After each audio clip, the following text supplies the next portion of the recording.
Merci, cher et respecté pasteur David, pour cet accueil chaleureux et amical. Nous sommes ravis d'être ici avec vous à Manille. Amen. Combien d'entre vous ici sont pasteurs?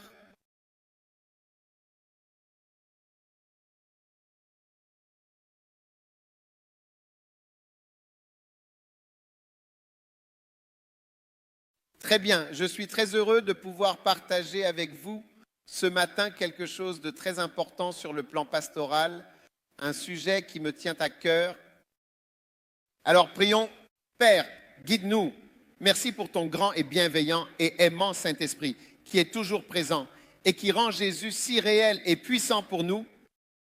Merci de nous avoir guidés dans le ministère toutes ces années et de continuer à nous conduire vers la vérité. Bénis nos cœurs, fais de nous tes serviteurs, tes enfants, avec qui tu es satisfait. S'il te plaît, ne nous rejette pas, cher Seigneur, mais aide-nous à être plus proches de toi et plus agréables. Nous te remercions au nom de Jésus.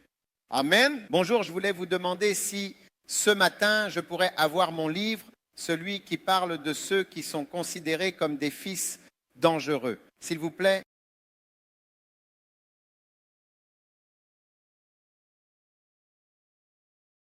J'ai quelques livres ici, une boîte de livres, les Macarios. En avez-vous? Donnez-moi une boîte entière, une nouvelle boîte. Avez-vous une nouvelle boîte ici? Pas de boîte.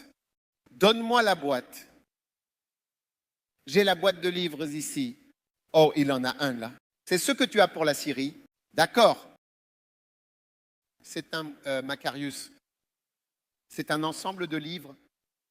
Chaque fois que je prêche habituellement à partir de cette boîte. C'est une bibliothèque spéciale. Donc, j'encouragerai tout le monde à prendre un livre qui peut changer votre vie et changer votre ministère. Amen.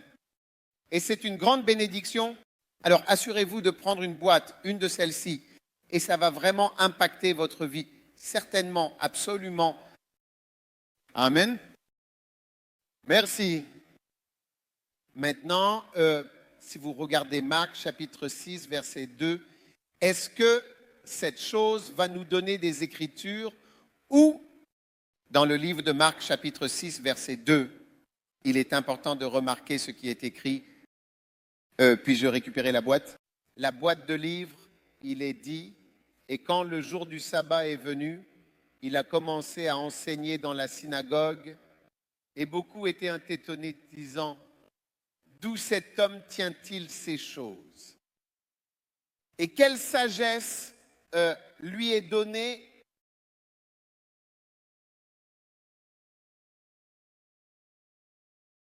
que de telles œuvres puissantes sont accomplies par ses mains?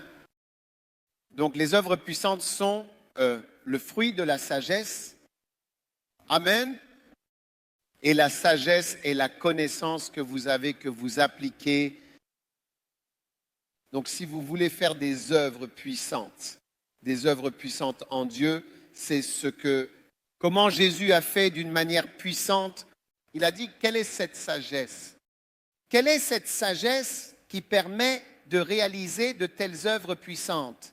C'est pourquoi je vous propose ainsi ces livres à un très bon prix. Tout le monde ici peut en avoir un. Et quelle est cette sagesse qui permet de réaliser de telles œuvres puissantes? Donc la sagesse est dans la parole. Amen. Regardons Luc 11, 52. Luc 11, 52. Que dit-il? Malheur à vous, chers amis avocats, car vous avez enlevé la clé de la connaissance. La connaissance est une clé. Amen. La connaissance est une clé. Donc les livres représentent une clé. Et en fait, c'est la seule chose dans la Bible qui est appelée une clé. Quand Jésus a dit, je vous donnerai les clés du royaume, c'est la seule chose qui est appelée la clé de la connaissance. Donc ces livres représentent, une grande clé pour vous et votre ministère. Chacun va aussi loin qu'il sait. Votre connaissance est votre limite. Votre connaissance est votre limite. Vous ne dépassez jamais ce que vous savez, pas ce que vous priez, ce que vous savez. Donc Jésus a dit, ce sont les paroles de Jésus. Malheur à vous, avocats. Il semble que vous ayez malheureusement enlevé la clé précieuse et importante de la connaissance. Donc, cette petite boîte de livres ici, je veux la recommander à chaque pasteur. Pas seulement, je ne dis pas, je ne sais même pas combien ils le vendent, ce qu'ils font. Ça n'a rien à voir avec moi. Je ne reçois pas $1.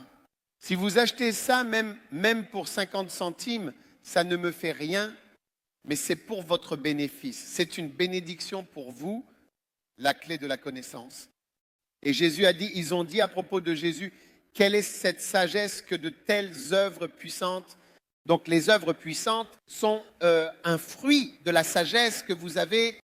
Combien vont faire des œuvres puissantes? C'est une grande bénédiction pour vous. Alors ne vous dites pas simplement que vous allez prendre un petit livre, mais dites-vous que vous allez prendre la bibliothèque, parce que la bibliothèque de livres va vous donner différentes choses dont vous avez besoin à différents moments pour votre ministère.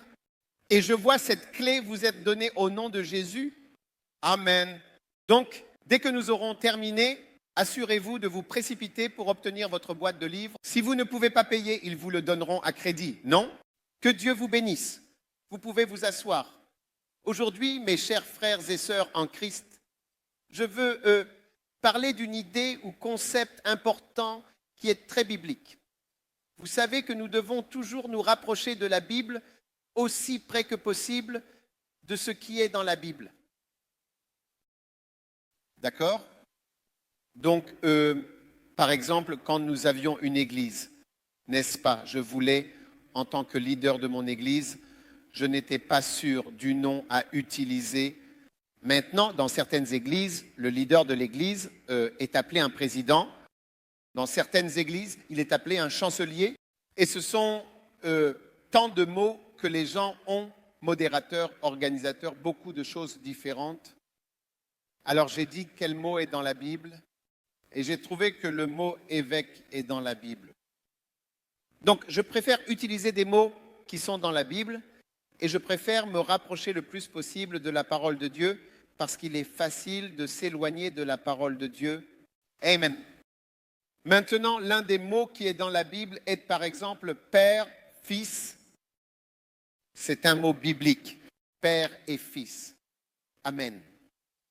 Il est donc important que nous ayons une compréhension claire, essentielle et approfondie des mots Père et Fils dans le contexte du ministère. Amen. Parce que les pères et les fils dans le ministère sont un sujet très, très important. C'est un sujet très, très important et je crois que vous comprenez pourquoi. 2 Timothée, chapitre 2. Puis-je demander que ce ventilateur en particulier soit éteint? Celui-ci en particulier, s'il vous plaît. Je ne serai pas long. Donc toi, pas ton cœur. Merci. 2 Timothée, chapitre 2, verset 1. Vous êtes avec moi à ce moment-là, je vous le demande. Tout ce que je dis, s'il vous plaît, écoutez attentivement. Qui n'est pas dans la Bible, qui n'a pas de sens selon la Bible, je vous en prie, ne l'acceptez pas. C'est du non-sens. Mais si c'est dans la Bible, s'il vous plaît, considérez-le. C'est tout ce que je vous demande. Amen. Si ce n'est pas dans la Bible, c'est des bêtises. C'est ma propre stupidité. Mais si c'est dans la Bible, acceptez ce qui est dans la parole de Dieu. Puis-je avoir un amen de quelqu'un? D'accord. Maintenant, regardez ça. C'est Paul qui écrit à Timothée. Il dit, toi donc mon fils, et nous savons tous que Paul n'était pas marié. Alors, comment a-t-il eu ce fils? Il a eu ce fils spirituellement. Il a dit, toi donc, mon très cher et bien-aimé fils Timothée, sois fort dans la grâce qui est en effet en Christ Jésus. Il dit à son fils quoi faire? Donc cela signifie que les hommes spirituels de Dieu peuvent être des fils ou des pères. Amen. Parce que s'il y a un fils, il y a un père. Donc Paul était donc un père et Timothée était un fils. Amen. Il dit, et les choses que tu as entendues de moi ou la prédication que j'ai prêchée, d'accord? La même chose. Continue, s'il te plaît. Confie-les à des hommes fidèles qui seront capables d'enseigner aussi aux autres.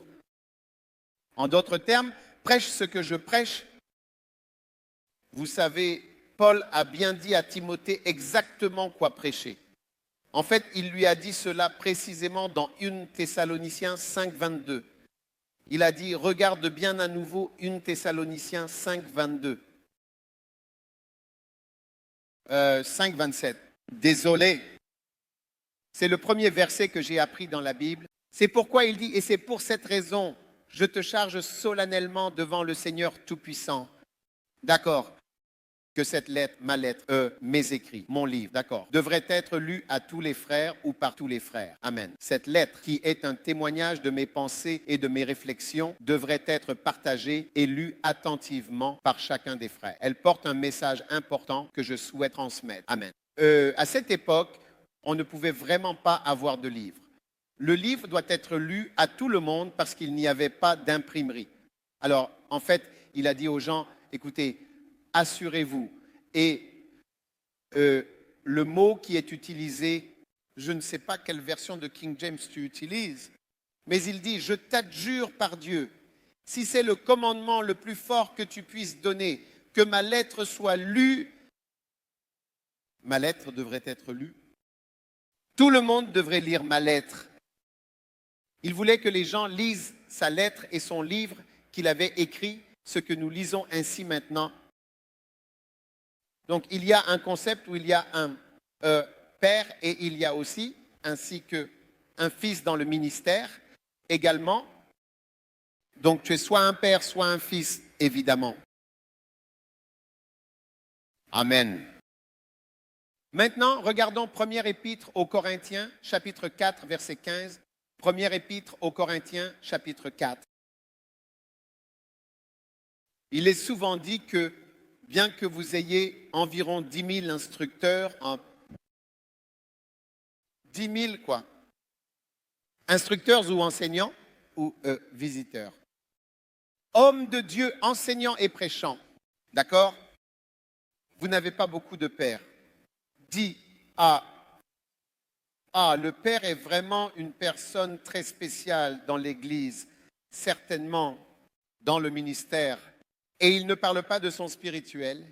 Ce n'est pas à propos de ses enfants biologiques. Il explique, il dit, car en Jésus-Christ, je vous ai engendré, je vous ai fait exister.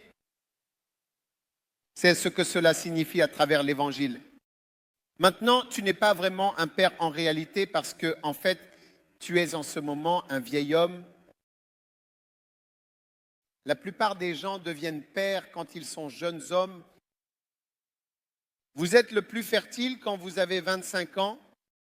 C'est à ce moment-là que vous avez, en général, votre plus grand nombre de spermatozoïdes et que votre fertilité commence à diminuer environ à partir de 25 ans. Donc, les gens finissent par se transformer en pères à un certain moment de leur vie quand ils ont des enfants. C'est ce qui fait de vous un père. Amen. Maintenant, si un pasteur donne naissance ou donne lieu à d'autres personnes et amène d'autres personnes à être dans le ministère, alors il est un père. Ce sont des mots de la Bible. Si ce n'est pas dans la Bible, jetez-le. Mais si c'est dans la Bible, acceptez-le. Maintenant, tout le monde ici est amené à être dans l'Église et dans le ministère par quelqu'un, quelque part. J'ai amené un certain nombre de personnes à être dans le ministère. Aujourd'hui, ils sont pasteurs parce que je les ai formés, je les ai encouragés, je les ai aidés, je les ai nommés, je les ai ordonnés à différentes choses. Et ils sont dans le ministère aujourd'hui, donc je les ai engendrés dans l'Évangile. Je suis un père pour eux. Maintenant, certains d'entre vous ici, ont été élevés dans le ministère par le pasteur David Samral. Si j'étais dans un autre pays, je parlerais d'une autre personne. Si lorsque je mentionne son nom, cela te dérange, alors tu es une personne perturbée et tu as un problème. J'espère que tu n'as pas de problème avec ça. Tu devrais être heureux et je ne vois pas le bonheur. J'ai dit, tu devrais être heureux.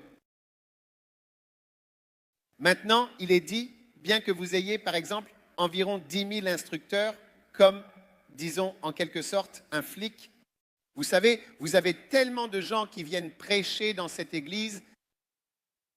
Tous ces gens comme moi, nous ne sommes que des instructeurs.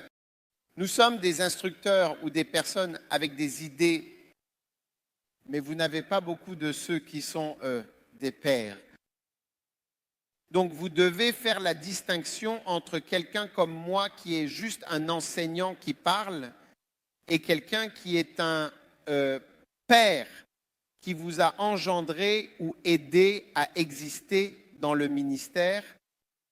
Ils sont différents et vous les traitez différemment. Amen. Et si tu sais comment traiter ton père correctement, il y aura de grandes bénédictions et des avantages pour tout le monde.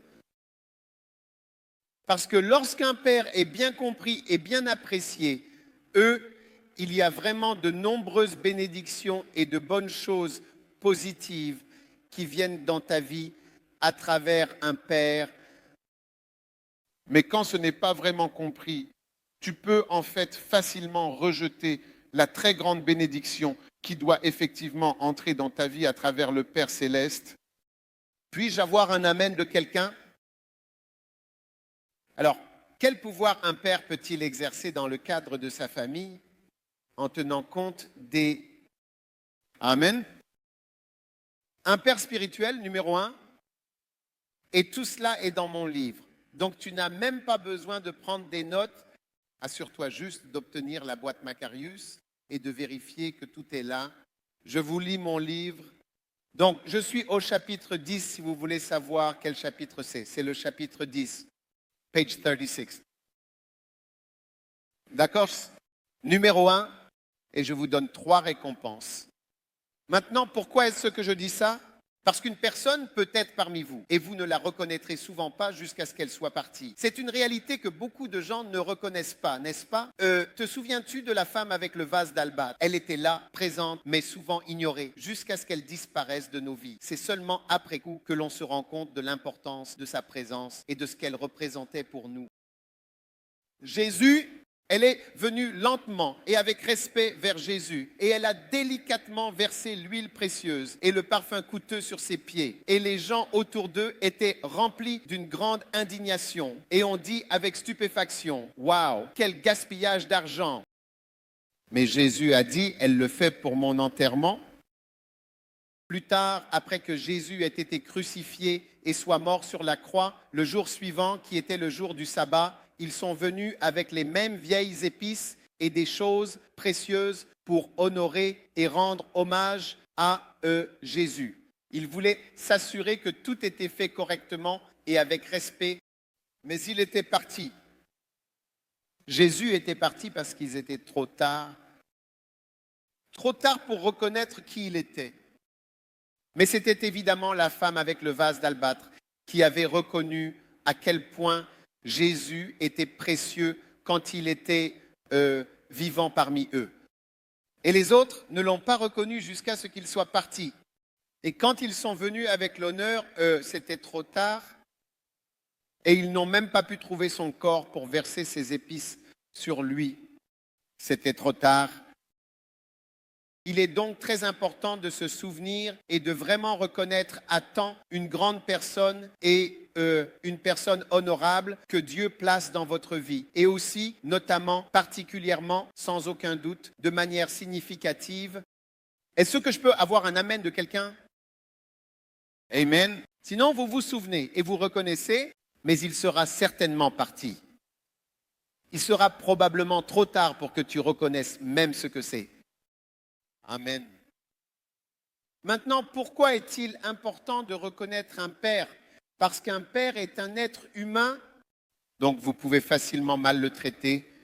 Vous pouvez le maltraiter, maintenant 3 récompenses que vous obtenez en honorant, reconnaissant et respectant et recevant de votre Père.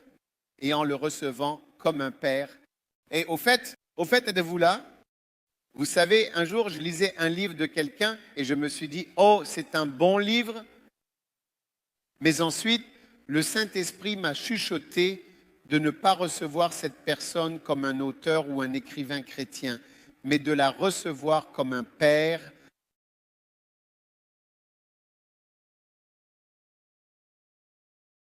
Et j'ai dit, pourquoi?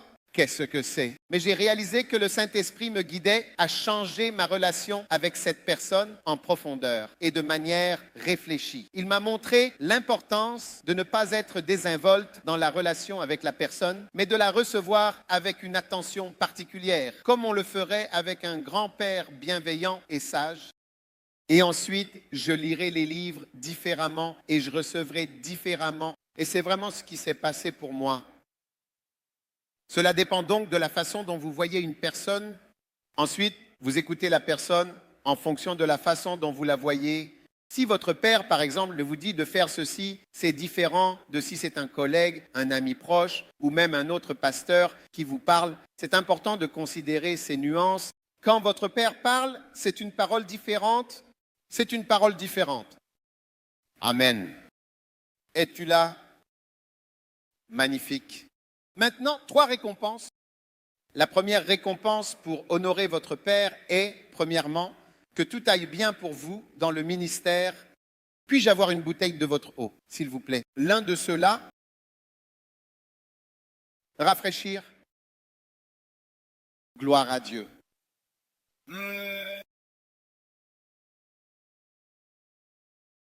Pour que tout aille vraiment bien pour vous. Amen. Maintenant, ça ne va pas bien pour beaucoup de pasteurs. Il y en a, ça ne va pas bien pour eux. Éphésiens chapitre 6, verset 1. Il est dit, « Enfants, obéissez à vos parents dans le Seigneur, car cela est juste. » Tu veux savoir ce qui est juste? Ce passage met en lumière l'importance de l'obéissance des enfants envers leurs parents, soulignant que cet acte est considéré comme juste et moralement correct dans la foi chrétienne. Tu veux savoir ce qui est juste? Ce que dit votre Père, c'est ce qui est juste. Les gens veulent savoir ce qui est juste. Quelle est la bonne chose à faire? Ce qui est juste, ce que dit la Bible, obéissez à vos parents, c'est ce qui est juste. Quand tu te demandes ce qui est juste, ce que dit ton père est juste, c'est ce que dit la Bible. Obéis à ton parent, c'est juste. C'est juste. C'est juste. Obéissez à vos parents dans le Seigneur, car cela est juste. Honore ton père et ta mère.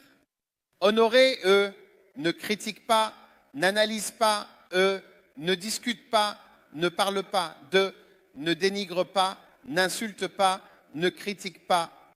Honore ton père et ta mère afin que tu prospères et que, eux, tu puisses vivre longtemps.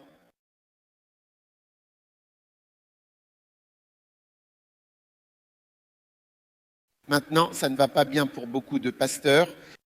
Vous voyez des églises qui ne fonctionnent pas, des églises qui ne grandissent pas, des finances qui ne fonctionnent pas, des pasteurs qui sont des pasteurs à temps partiel. Je veux dire, un pasteur qui, fait des affaires diverses, vend des clous, vend du bois, fabrique des biscuits délicieux, imprime des documents. Imprimerie, vendre des journaux variés. Je veux dire, faire des nouilles savoureuses. Nous ne pouvons pas dire ce que tu vas faire ensuite. Et tu es appelé pasteur. Et tu es pasteur d'une église avec 17 membres depuis de nombreuses années. Rien ne fonctionne, absolument rien ne fonctionne. La Sainte Bible dit que cela peut bien aller pour vous. Je n'ai pas écrit la Bible. Nous lisons tous la Bible ensemble afin que cela aille bien pour vous. Ça ne va pas vraiment bien pour beaucoup de pasteurs en ce moment. Maintenant, que cela aille bien pour vous signifie que vous pouvez réussir, que vous pouvez surmonter, cela signifie que tu prospéreras, tu vas fleurir. Cela signifie que tu vas te multiplier. Cela signifie que tu te rétabliras. Cela signifie que tu vas réussir en grand. Cela signifie que tu prospéreras. Cela signifie que tu te développeras. Cela signifie que tu vas augmenter. Cela signifie que tu vas gagner. Cela signifie que tu avanceras. Cela signifie que tu feras bien. Cela signifie que tu porteras des fruits. Et cela signifie que tu t'étendras. C'est ce que ça signifie. Que cela aille bien pour vous. Puissiez-vous vivre ces grandes choses dans votre vie lorsque vous honorez votre Père. Vous voyez, c'est ce que dit la Bible. Honore ton Père, que cela aille bien pour vous. Oui, je suis vraiment content de savoir que tout va bien pour vous, que cela aille bien pour vous. Ça dit que ça peut aller bien. Vous savez combien certains d'entre vous ont peut-être entendu parler de Derek Prince. C'était un grand enseignant de la Bible. Il est mort en 2003, exactement une semaine avant la mort de Kenneth Hagin. Et tu sais, je ne l'écoutais pas beaucoup avant de nos jours. Je l'écoute un peu, mais il y a une chose dont je me souviens toujours qu'il a dite. Et il avait l'habitude de dire, il disait, si tu n'honores pas ton Père, ça n'ira jamais bien pour toi. Jamais dans le ministère, tu ne feras pas bien. Et vous remarquerez en particulier que presque tout le monde qui réussit dans le ministère mentionne quelqu'un, mentionne un père auquel il semble penser, eh bien, il mentionne la personne comme un père.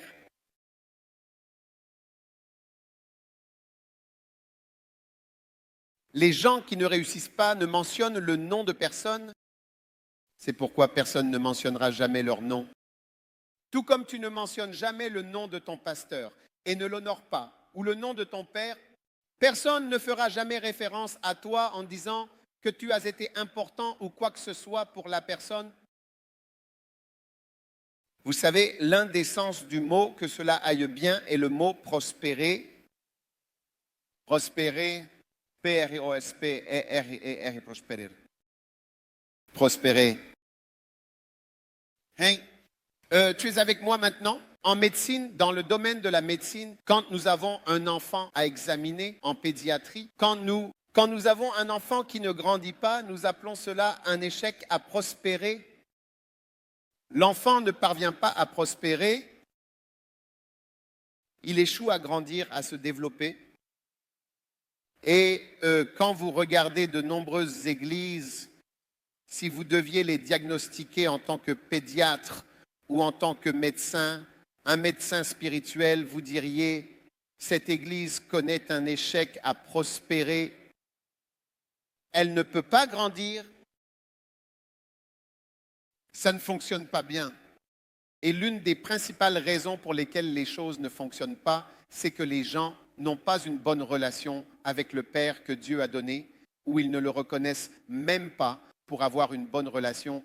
Genre, on ne te connaît même pas, on ne sait pas qui tu es. Et tu es toujours là ou tu pars? Tu as l'air très silencieux. Y a-t-il quelque chose qui ne va pas?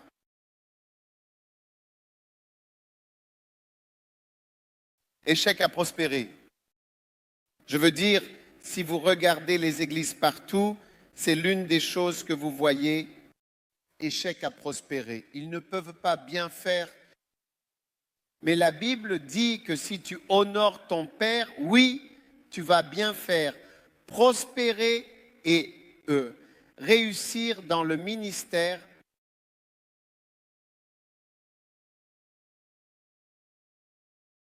Tu ne seras plus un politicien à temps partiel et un pasteur à temps partiel.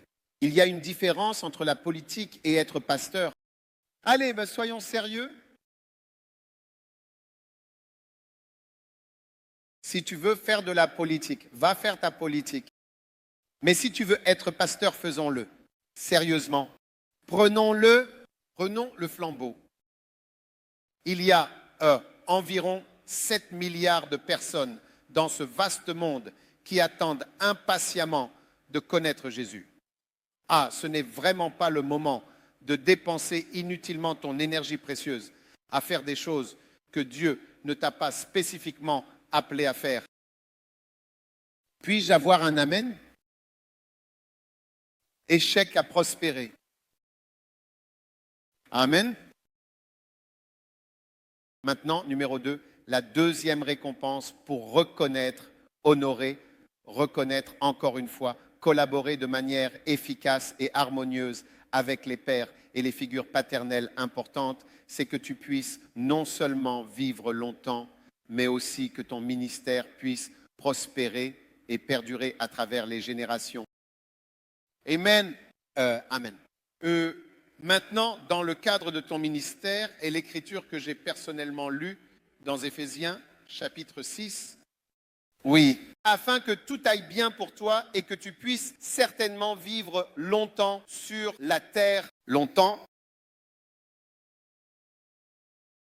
La durée de ta vie sur cette terre et de ton ministère spirituel et professionnel est liée à ta capacité sincère et constante à honorer les pères spirituels et biologiques et à collaborer efficacement et harmonieusement avec eux.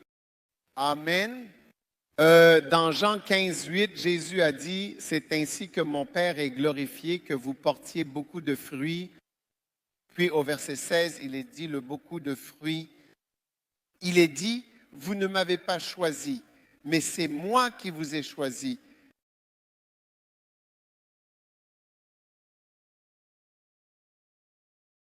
Que vous alliez de l'avant et portiez du fruit, afin que vous puissiez toujours porter du fruit. Et que votre fruit demeure, que votre fruit demeure. Amen. Maintenant, Dieu veut que ton Église demeure en toute sincérité. Ce policier de l'Église a maintenant vraiment 75 ans, n'est-ce pas? Mais elle aurait facilement pu cesser d'exister il y a 40 ans. Il y a beaucoup d'églises qui ont commencé et qui n'existent plus. Et une des choses pour ton Église que je veux te demander, dans 20 ans, l'Église où tu es, existera-t-elle encore? Oui. Ou quand tu seras mort et parti, sera-t-elle encore là? Existera-t-elle quand ta vie sera terminée? Combien de temps va durer ton ministère? Combien de temps va-t-elle durer? C'est pourquoi il est important de construire des bâtiments d'église, car les églises avec des bâtiments continuent et persistent des années après. C'est pourquoi il est important d'avoir des branches, parce que parfois l'église d'un côté cesse de fonctionner, mais les autres branches continuent de fonctionner. C'est pourquoi il est important de former de nouveaux pasteurs, de libérer des pasteurs, de nommer des personnes et de les laisser essayer le ministère, afin que le ministère demeure.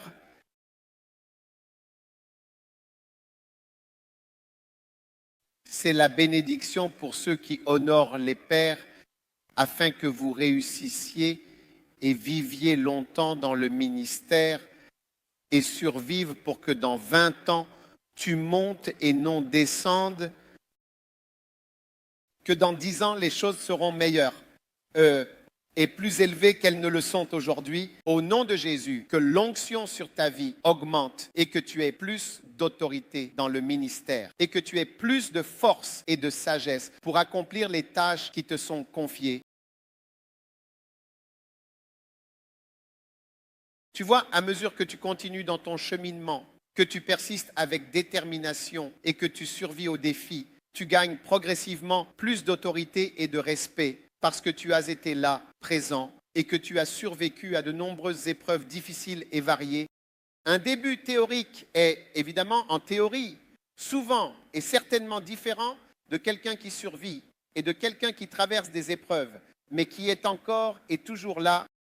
Après de nombreuses difficultés, tu es toujours debout et tu continues à exercer ton ministère. C'est la deuxième grande bénédiction que tu traverses. Et que tu sois toujours debout sur tes pieds à travers les feux, à travers les difficultés, à travers la pauvreté, à travers la souffrance, à travers les critiques, à travers le ridicule, mais tu es toujours là et tu continues à grandir. Et Proverbe chapitre 4, verset 18. Proverbe chapitre 4, verset 18. S'il vous plaît, à l'écran, il est écrit que le chemin des justes est comme la lumière brillante qui brille de plus en plus. Pas moins. Je dis, elle brille de plus en plus. Tu vas briller de plus en plus, encore et encore, toujours plus, chaque jour, sans cesse, inlassablement. Tu ne vas pas briller de moins en moins. Tu ne vas pas, évidemment, naturellement, sans aucun doute, certainement, resplendir de moins en moins.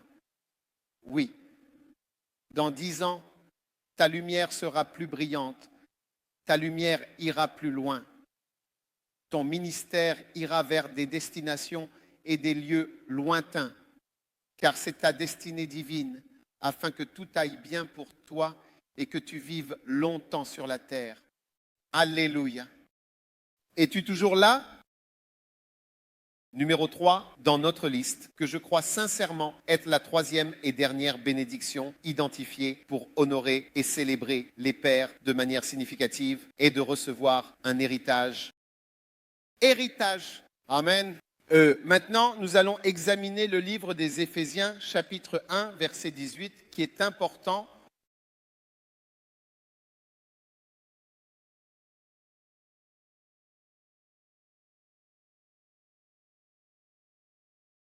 Il est dit que les yeux de votre compréhension, étant éclairés par une lumière intérieure et profonde, vous puissiez savoir quelle est l'espérance de son appel, qui est pleine de promesses et de bénédictions. Es-tu là?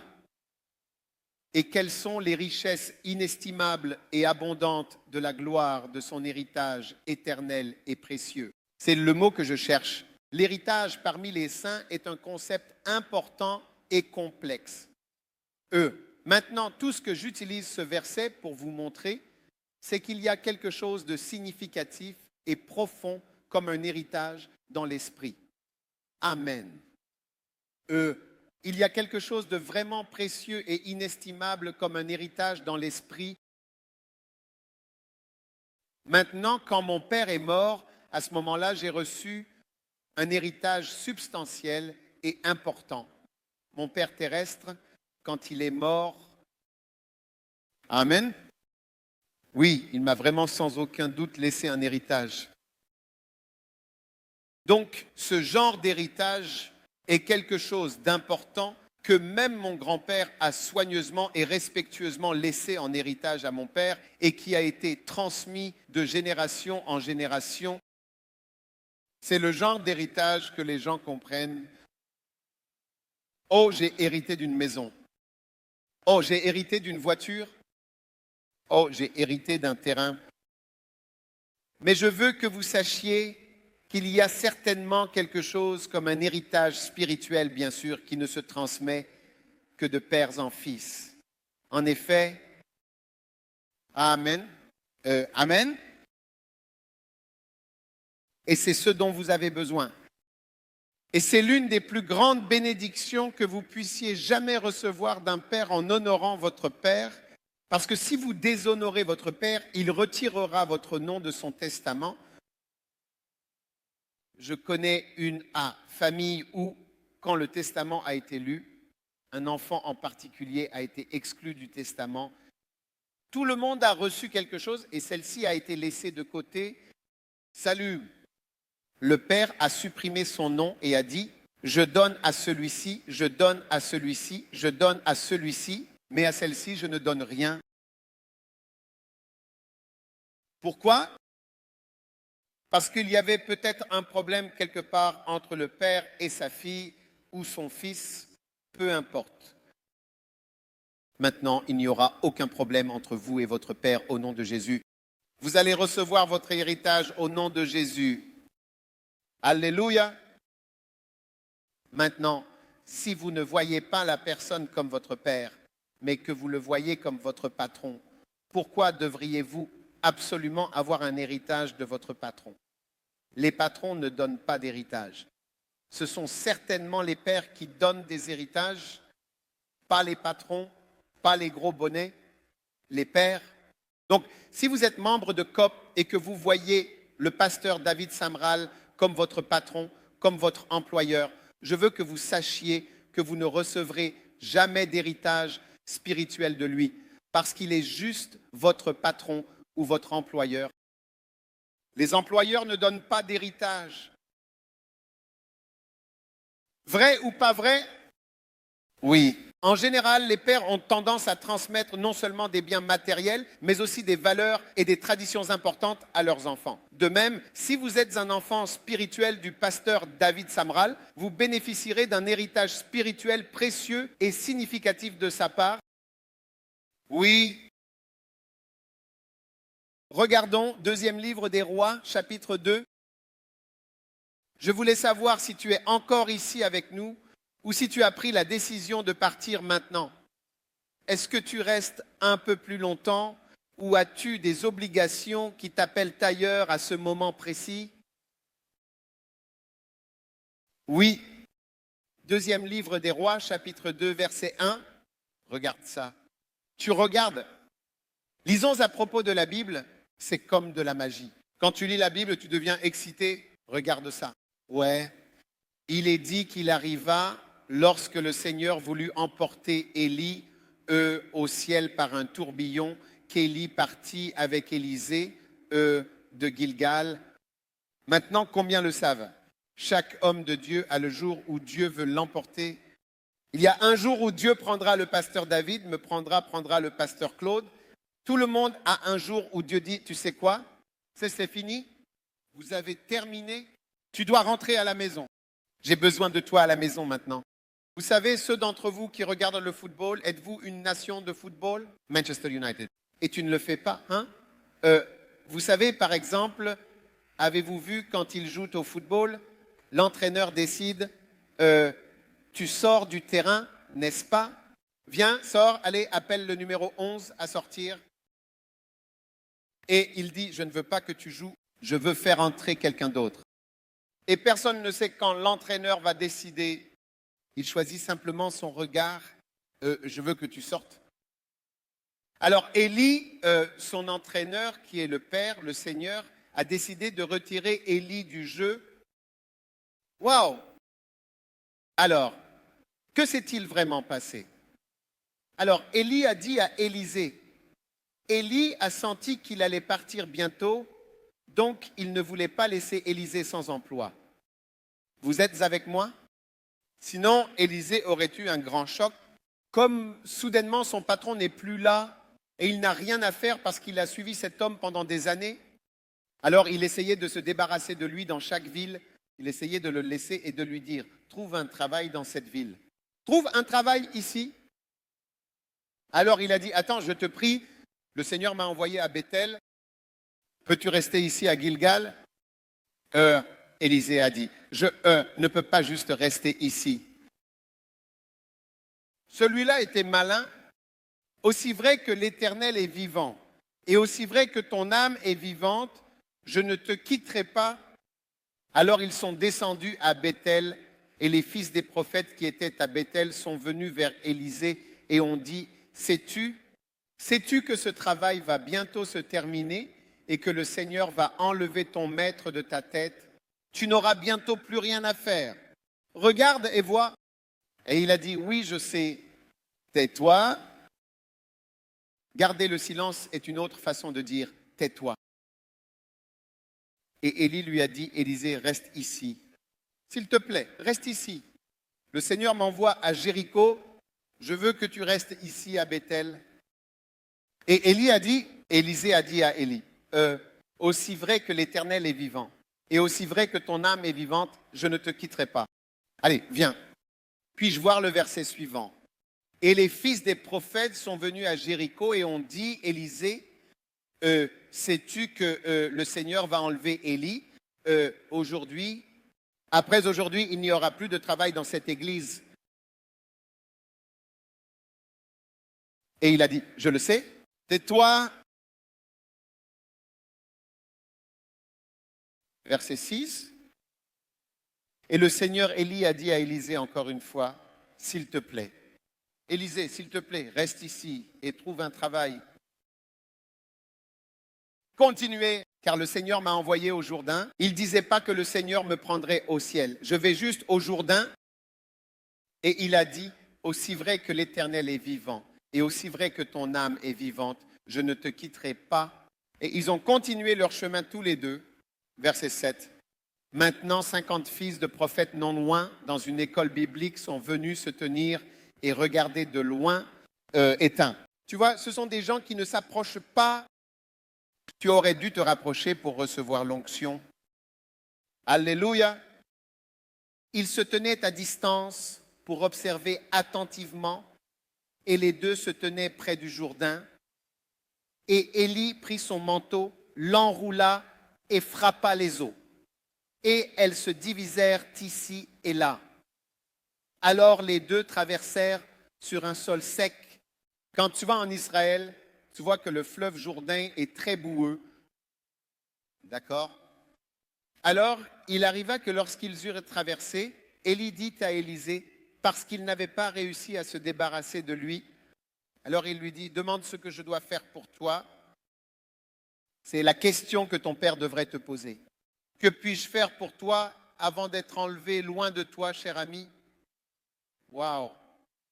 Maintenant, Élie lui dit, je te prie, s'il te plaît, donne-moi ta maison.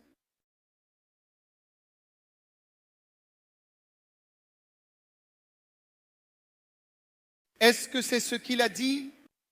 Il a dit, non, je te prie, donne-moi ta voiture.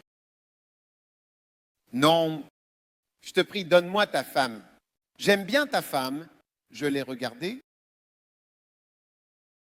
Non. Il a demandé un héritage spirituel en quête de conseils et de valeurs qui enrichiraient sa vie.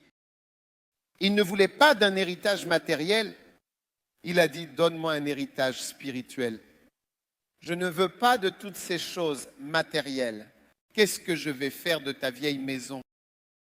Allez, il a clairement dit, je veux absolument une double portion de ton esprit. Certainement. Alléluia. Reçois une double portion puissante du Saint-Esprit sur ta vie. Verset 10. Et il a dit, tu as demandé une chose difficile. Pourquoi? Parce qu'il est plus difficile de recevoir une onction spirituelle que de recevoir un héritage matériel. Oui, c'est très difficile de recevoir un héritage spirituel. Quant à l'héritage matériel, je veux dire, c'est une question de je peux te laisser 5. Comment s'appelle votre monnaie?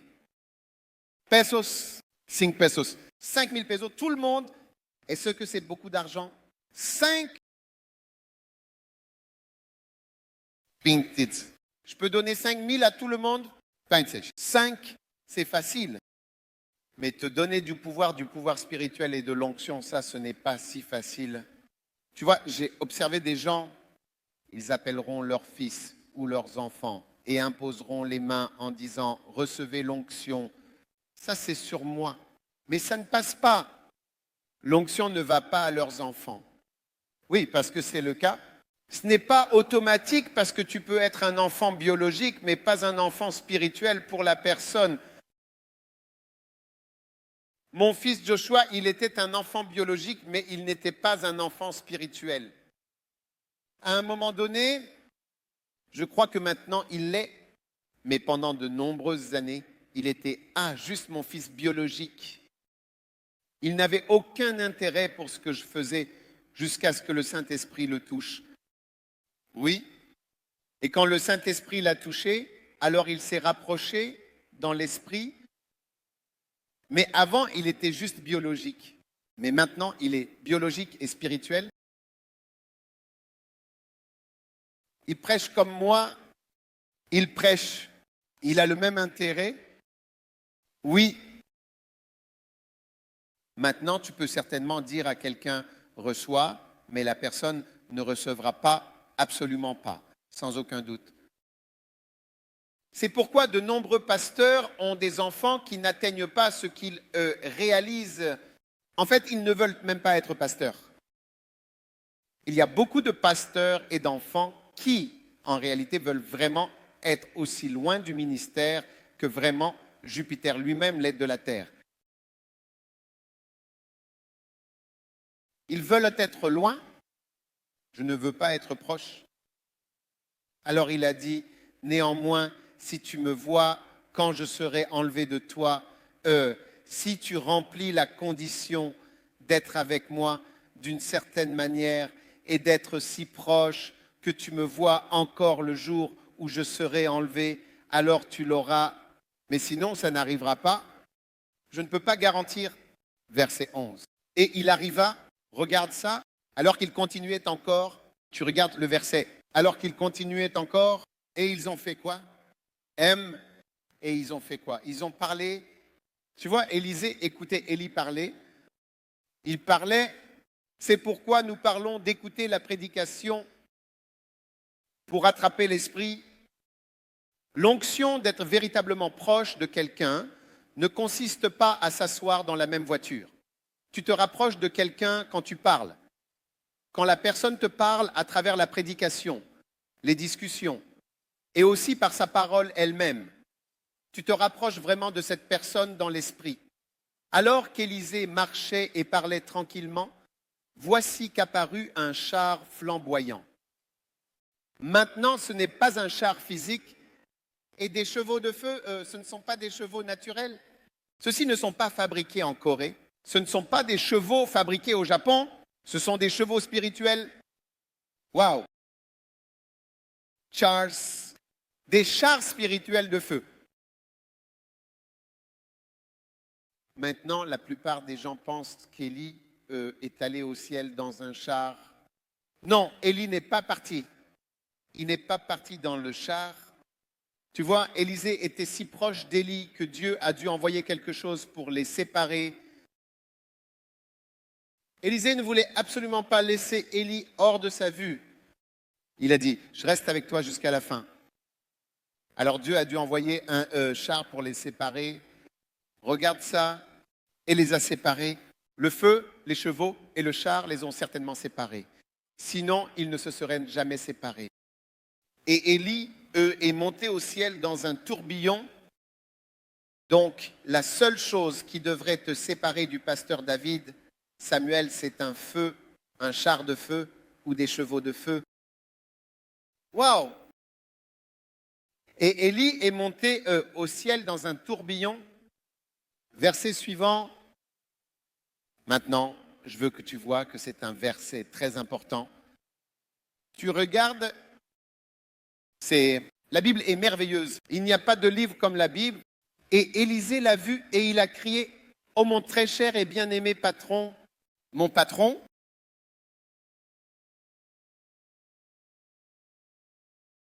Tu vois maintenant, mon patron, non, il a crié, « Mon père, mon père !»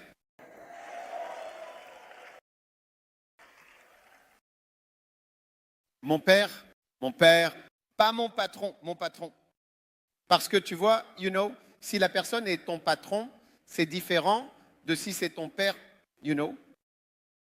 Maintenant, Élisée avait déjà un père.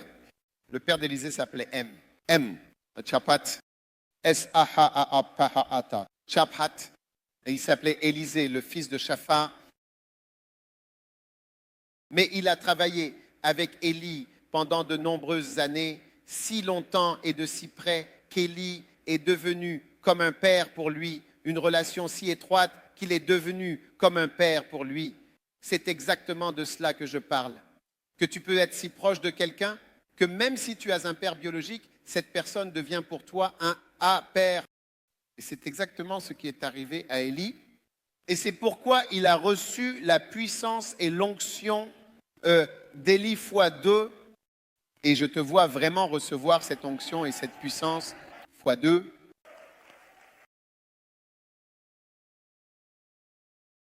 Alors il a crié, mon père, mon père. Ce char d'Israël et ses cavaliers, je ne les ai pas vus. Ils étaient trop rapides pour moi. Ils nous ont séparés et il ne le vit plus, jamais plus. Et il saisit lentement ses propres vêtements et il déchira lentement sa propre chemise. Il disait, je ne veux plus jamais de ma propre onction. C'était fini. Il a déchiré ses propres vêtements et qu'a-t-il fait? Et il prit le manteau qui était tombé d'Élie, ce manteau significatif et important. Il a dit, je veux cette puissance notable et précise qui est tombée d'Élie. Je veux marcher dans cette puissance détaillée, la puissance qui était sur Élie. Et puis il est retourné, d'accord, et s'est tenu au bord du Jourdain, ce fleuve important. C'était maintenant son opportunité de vérifier si l'onction était sur sa vie. Shakabayabalababa. Alors il a pris le manteau d'Élie. D'accord, tu es avec moi. Qui est tombé de lui? Qu'a-t-il fait? Et il frappa les eaux, les mêmes eaux du fleuve Jourdain où, il y a quelques heures, il était avec Élie, et c'était Élie qui avait utilisé son manteau pour frapper les eaux, et les eaux se sont séparées ici et là. Cette fois, Élie n'était pas là, mais c'était Élisée qui était là. Et quand il frappa les eaux, elles se séparèrent ici et là, et Élisée traversa. Maintenant, la même puissance qui est maintenant sur ton père et maintenant sur toi. Et tout ce qui obéissait à ton père commencera à t'obéir. Tout ce qui répondait à ton père, quand ton père était dans le ministère en tant que fils, tu remarqueras que les mêmes choses, les mêmes résultats qu'il avait, tu commences à avoir les mêmes résultats dans ton ministère. S'il a été capable de construire une église, tu te retrouves aussi capable de construire une église. Si ton père a pu survivre, tu te retrouves en quelque sorte à survivre. Si ton père était oint pour guérir, tu trouves que certaines réponses spécifiques qui venaient à ton père commencent à venir à toi dans le ministère. C'est pourquoi, tu sais, l'autre jour, je discutais avec mon fils et il me disait quelque chose, tu sais, et je me suis dit que c'était vraiment intelligent. Il me disait que, tu sais, les prophètes, tu sais que ces prophètes, je ne sais pas si vous en avez aux Philippines, ils peuvent t'annoncer le numéro de ta voiture. Je te regarde juste et je te dis que le numéro de ta voiture est un AA2AA 773 88 26. Accident vasculaire cérébral. AVCBF. Juste comme ça, ou ton atmosphère, avez-vous des cartes de distributeurs ici? À terme. Mémorise juste ton numéro de carte. 5483. Où ils te diront de faire 6 pas en avant. 1, 2, 3, 4, 5, 6. Fais 2 pas en arrière. 1, 2. Fais encore un pas en arrière. 1. Et fais 5 pas en avant. Et lorsque tu pars, ils disent que ton numéro de carte est 615. Sérieux? Vraiment? Je veux dire, un vrai miroir fantastique. Je les ai regardés. Et il a dit que ce qu'il a remarqué, c'est que, en fait, les gens qui sont vraiment avec ces prophètes, même leurs enfants et leurs épouses, commencent en réalité à faire la même chose. C'est comme si le don leur venait par association, juste parce qu'ils sont avec eux. Parce que tu vois, mais tu ne sais jamais comment c'est fait. Vous ne pouvez même pas savoir. Et il me disait que de la même manière que je commence des églises, les gens s'émerveillent de la façon dont nous démarrons des églises. Comment envoyez-vous un missionnaire ici? Comment pouvez-vous simplement commencer une église dans ce pays et dans cette ville? Comment êtes-vous capable de construire celle-ci? Et les gens qui sont avec moi sont capables de construire et de gérer les églises. Et il disait que l'association fait que le don vient à la personne. Ce n'est pas quelque chose que vous apprenez. Ce n'est pas quelque chose que vous apprenez à l'école, mais en s'associant avec une personne, le don qui est sur la personne vous le transmet.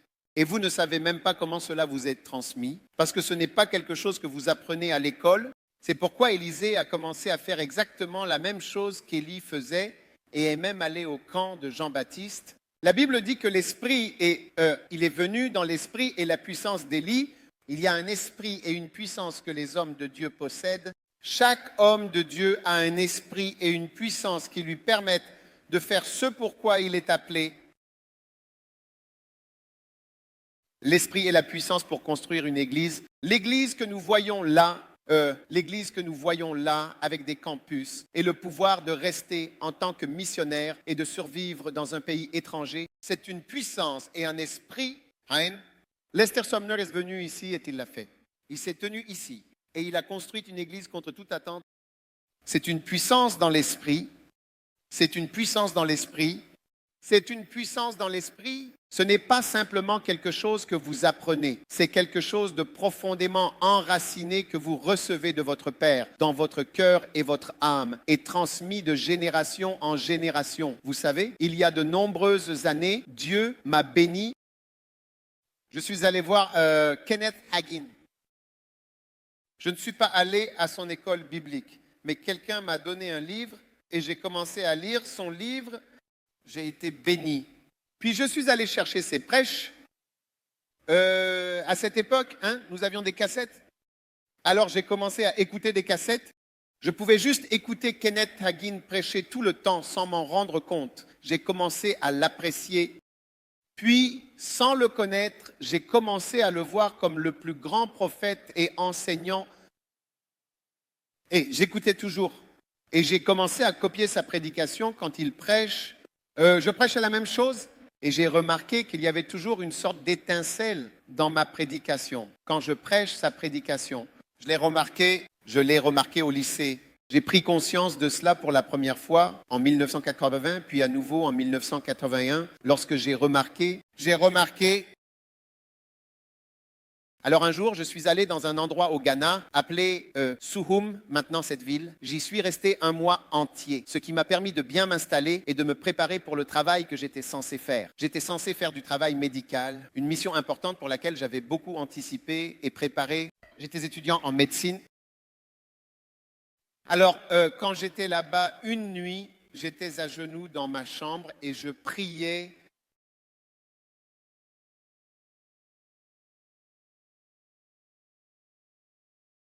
C'était le soir, peut-être 7, 8 heures. Et puis, je me suis allongé sur le lit, je me suis penché en avant et je me suis endormi. Je priais, mais Kenneth Hagin prêchait sur la cassette d'avant en arrière. Ça bougeait, tout le temps ça bougeait. Et alors qu'il prêchait, soudain, vers environ 3 heures du matin, quand je me suis réveillé, quelque chose a juste sauté de la table et est entré dans mon ventre au milieu de la nuit. Et puis, il y avait une voix dans la pièce. Et la voix a clairement dit, à partir d'aujourd'hui, tu peux vraiment enseigner. C'est tout. À partir d'aujourd'hui, tu peux enseigner. À partir d'aujourd'hui, tu peux enseigner. Puis j'ai entendu une autre voix qui était différente. C'était comme une pensée. Et il a dit, je vais te le prouver. C'était exactement il y a 31 ans, aujourd'hui même. Aujourd'hui, vous voyez, c'était un pouvoir spirituel et un héritage. Parce que j'étais tombé amoureux de lui comme de mon père. Tu sais, j'étais au Kenya quand il est mort. Kenneth Hagin est mort en 2003. Je regarde mon téléphone et je vois un message de Tulsa, Oklahoma, disant que Kenneth Hagin était mort. Et immédiatement, j'ai commencé à pleurer. Et sans pouvoir m'arrêter, quelqu'un que je ne connais pas, quelqu'un à qui je n'ai même jamais parlé, mais j'ai commencé à pleurer, j'ai commencé à sangloter parce qu'il était devenu quelque chose de spécial pour moi. Il était devenu un père, mon père. Mon père, aujourd'hui, 31 ans plus tard, vous me voyez prêcher ici à Manille. Je vous enseigne, pasteur. Ces livres que je partage avec vous sont traduits en environ 40 à 60 langues. Je ne sais même pas combien, vous savez, sur presque 30 millions de livres. 30 millions de livres, la plupart des gens n'impriment pas plus de 2000 livres. 5030 millions enseignent dans le monde entier. C'est un pouvoir. Vous voyez, ce qui a répondu à Kenneth Hagin me répond aussi. En fait, ce pouvoir qui était sur sa vie et son ministère, cette onction est sur moi. Vous savez, chaque fois que nous avons des choses dans la Bible qui sont mises en avant et deviennent réelles, les gens ne veulent pas les accepter. Mais vous devez savoir que ce sont des réalités, ce sont des choses réelles que Dieu nous enseigne, qu'il y a un vrai pouvoir et qu'il y a une vraie onction. Et vous pouvez avoir tous les enseignements. Mais si vous n'avez pas le pouvoir et l'héritage spirituel, maintenant, écoutez-moi, écoutez-moi. La plupart des gens qui deviennent riches physiquement, c'est grâce à un héritage. Il n'est pas facile de percer sans héritage. Peu de gens sont jamais riches sans un certain héritage pour commencer leur vie. C'est la vérité. Il faut beaucoup pour percer juste en tant que personne normale avec zéro. Je suis sûr que c'est pareil aux Philippines. La richesse se transmet de cette manière. Et c'est la même chose dans le domaine spirituel. Ce n'est pas facile de simplement venir et faire n'importe quoi dans le ministère. Vous avez aussi besoin d'un héritage de pouvoir qui est essentiel pour votre vie. Un pouvoir chargé sur votre vie et qui vous soutient dans votre cheminement. Alors je veux vous encourager et vous recommander d'écouter attentivement et régulièrement des prêches. Maintenant, c'est l'expérience que j'ai eue. Est-ce biblique de recevoir du pouvoir en écoutant des prêches? Ézéchiel 2.2. Regardez ça. Ézéchiel chapitre 2, mettez-le à l'écran. Ézéchiel 2. Donc, qu'est-ce que ça dit? Regardez bien ça. Il est certainement et assurément dit, et l'Esprit est entré en moi à ce moment précis quand il m'a parlé. Vous voyez, l'Esprit peut entrer en vous quand il vous parle. L'Esprit peut entrer en vous quand il vous parle. Donc, en écoutant la prédication, l'Esprit peut entrer en vous. Oui, et c'est pourquoi je recommande même mon podcast. Le podcast de Doug Heward Mills sur votre téléphone. Cette conférence et toutes les autres conférences sont gratuites sur le podcast, sur votre téléphone. Vous pouvez l'obtenir et écouter quelque chose que j'appelle le McCain. C'est une bénédiction d'écouter des prêches. C'est ce qui m'est arrivé. J'écoutais des prêches. Beaucoup de pasteurs n'ont pas la culture d'écouter des prêches. Si vous n'écoutez pas de prêches, vous n'allez jamais accomplir grand-chose dans le ministère.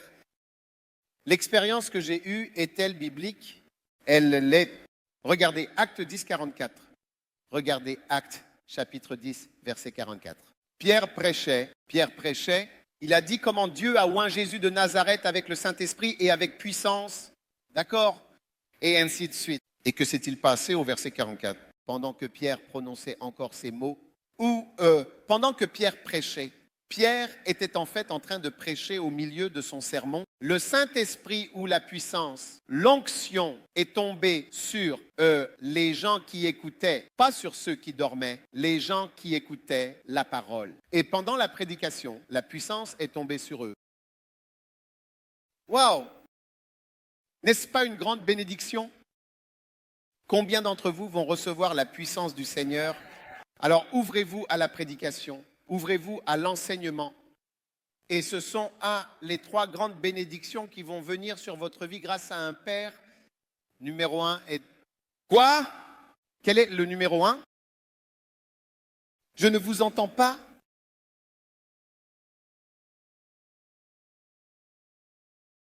Que tout se passe bien pour vous dans le ministère. Espérons que... Numéro 2, que vous viviez longtemps ou que vous surviviez longtemps dans le ministère, n'est-ce pas? Et puis numéro 3, vous recevez un héritage et une puissance spirituelle pour votre ministère. Amen. Maintenant, quand tu deviens un fils, je veux te montrer juste une chose encore. Tout est dans mon livre ici. Ou si vous obtenez la boîte de livres, je crois que ce sera une bénédiction. Mais je veux te montrer le signe d'un fils. Un signe, juste un signe. Jean, chapitre 14, verset 9. Jean 14, verset numéro 9. Écoutez bien attentivement juste ceci. Jean 14, verset 9. Jésus lui dit, regardez-vous la belle écriture, combien aime la Bible. les versets de la Bible. Ne sont-ils pas de beaux versets? Ne sont-ils pas de beaux versets? Regardez ça. Il est dit, Jésus lui dit, j'ai été si longtemps avec toi et pourtant tu ne m'as pas connu. Celui qui m'a vu, en réalité, a vu le Père. En fait, donc un fils ressemble au Père. Si tu es un fils de David, Samuel, tu vas lui ressembler dans l'esprit.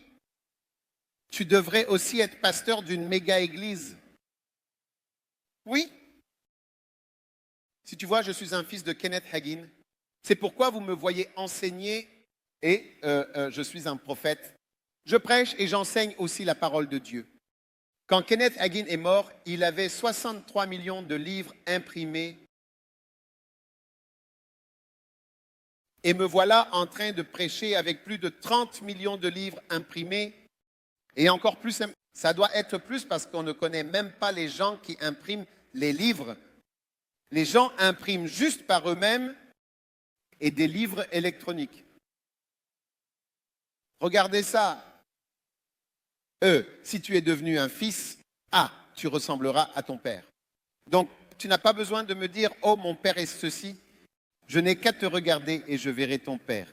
Celui qui m'a vu a vu le Père. Je n'ai qu'à voir ton église. Dis-moi l'île, dis-moi quelle partie des Philippines. Quand je viens là-bas, quand je te vois et que je vois le genre d'église que tu as construite et le travail que tu fais, je vois immédiatement ton Père. C'est comme ça que je sais que tu es de la même lignée. Celui qui m'a vu a vu un Père. Si tu es un vrai fils, tu ressembles à ton Père dans l'esprit. Amen. Si tu vois mes enfants dans le naturel, ils me ressemblent. Oui. Et si tu vois mes enfants et fils spirituels, ils me ressemblent vraiment. Dans l'esprit, puisses-tu être un bon fils. Puisses-tu être un vrai fils? Puisses-tu avoir la même puissance? Puisses-tu avoir la même onction? Puisses-tu marcher dans le même esprit? Puisses-tu ressembler à ton Père dans l'esprit? Puisses-tu ne pas être un fils rebelle qui ne reçoit aucun héritage, mais marcher dans l'esprit et la puissance d'Élie, comme Élisée l'a fait au nom de Jésus? Amen. Levez-vous, s'il vous plaît, tout le monde.